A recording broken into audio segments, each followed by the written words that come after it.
What is up, guys? RySome here, and welcome to Space Engineers. So a couple weeks ago I made a trailer on this video game, and if you guys don't know what this is, go ahead and check out that trailer. It pretty much explains the whole video game. I'll leave an annotation on screen about now, but yeah. I'm just gonna hop right in here on information of stuff I've built right now that I kind of want to show off. And yeah, so let's get started. So a little bit of background knowledge. This is Space Engineers. It's available on Steam if you want to check it out. Like I said, I already have a video for it.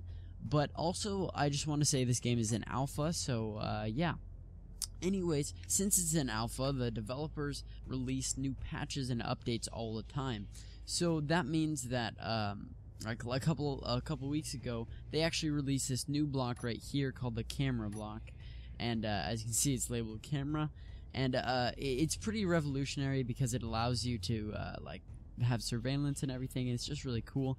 But alongside that, they also released the radio control block, and it's this block back here, and I put a little bit of a number pad on it, and I just realized it's upside down.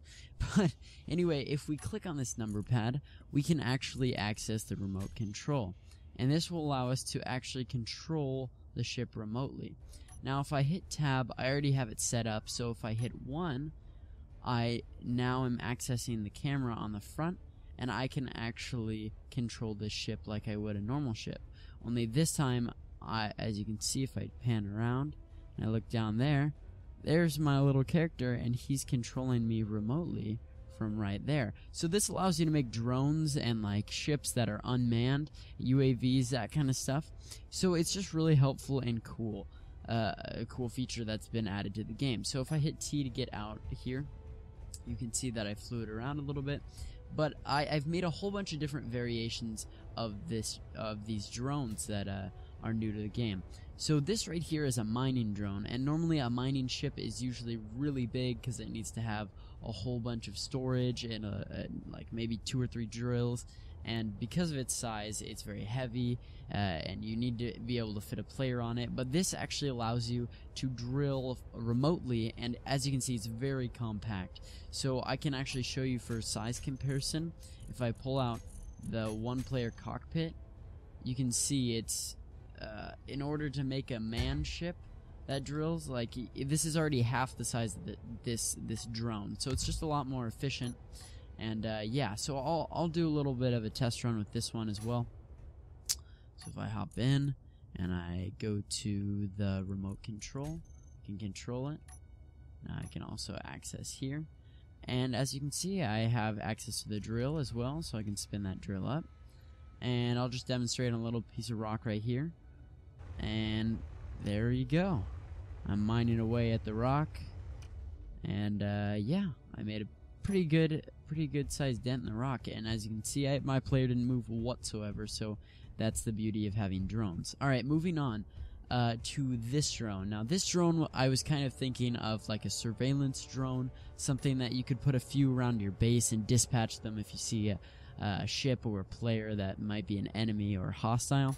So let me hop in this one as well, and I'll go to the remote control and access that, and I can also put in my Gatling gun in my hotbar, and now if I hit 1, I can access the camera, and as you can see, fly around just like the previous ones. But this one I have Gatling guns on, so if I'm like I see an enemy somewhere on my somewhere near my base or something, I'm gonna go try to get them. So I'm just gonna zip by like so, and just shoot at them a little bit, maybe scare them off, or even do a little bit of damage to their ship or something. But since they're just Gatling guns, they don't do too much damage. Anyways, moving on to the next ship. Now at this point, I kind of stepped everything up a level. I thought that those guys were really compact and showed off that kind of aspect, but they can also be rather large. This would be more of a small, medium-sized ship. So if I hop in right here, this guy has no real purpose. He just has a large or a medium-sized cargo container. So I guess he could be a cargo ship if he really needed to. But yeah, this one also has a reverse camera. So if you're, let's say, backing up or trying to dock to something, it might be a little bit easier to have that reverse camera. Alright, moving on to another variation of that ship. I have the mining and welding ship. Now, just like the stock welding ship, it has both a miner and a welder and a grinder, excuse me. So you can grind down ships and fix up others, and it's just really helpful. I already did the other one, so I think you've got the gist of that one. Now, moving on to fighters. Now, this guy is a drone fighter, so if I hop in, I can actually turn on his large reactor, and then I'll hop in here to the controls. And just like my other ships, it has a front camera, a rear camera, and a Gatling gun. Well, this one has a Gatling gun and also a rocket launcher. So if I go into the front view, I can take off and move around a little bit, make sure there's nothing behind me. And this ship is especially good because you don't have to actually risk the lives of one of your crew in order to fight. This one would probably be some sort of reconnaissance drone because it's rather small. And yeah, it can slip through things and stuff.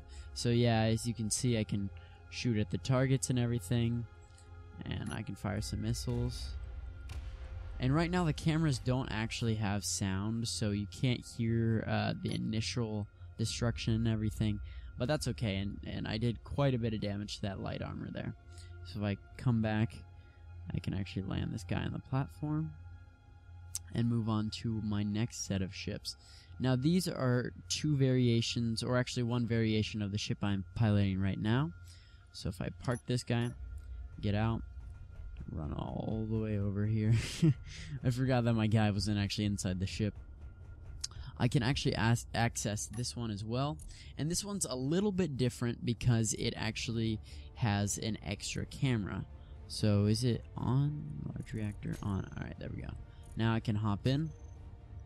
And if I access my hotbar, I actually, as you can see, I have 3 cameras instead of just 2.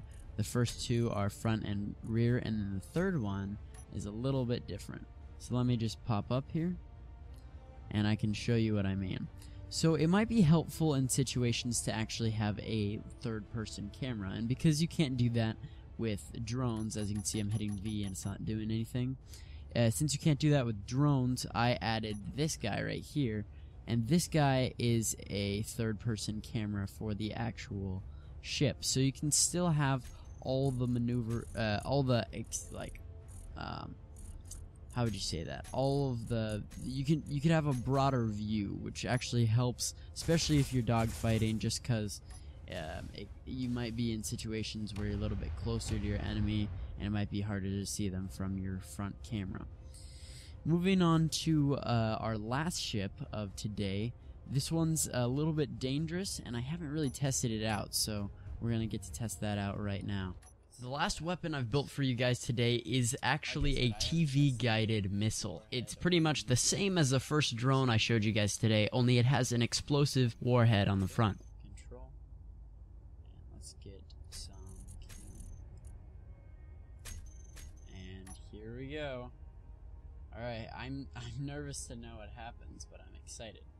So let's throttle up, full throttle, and bullseye. Man, that made a loud noise. Alright, let's go check it out. You can see bits of it just flying off into space. Wow, that was a perfect bullseye. That was awesome. It just mangled it. Alright guys, that about sums it up for this episode. If you guys did like the video, be sure to show your support by hitting that like button and subscribing if you haven't already. Thanks so much for watching, and as always, I will see you guys next time.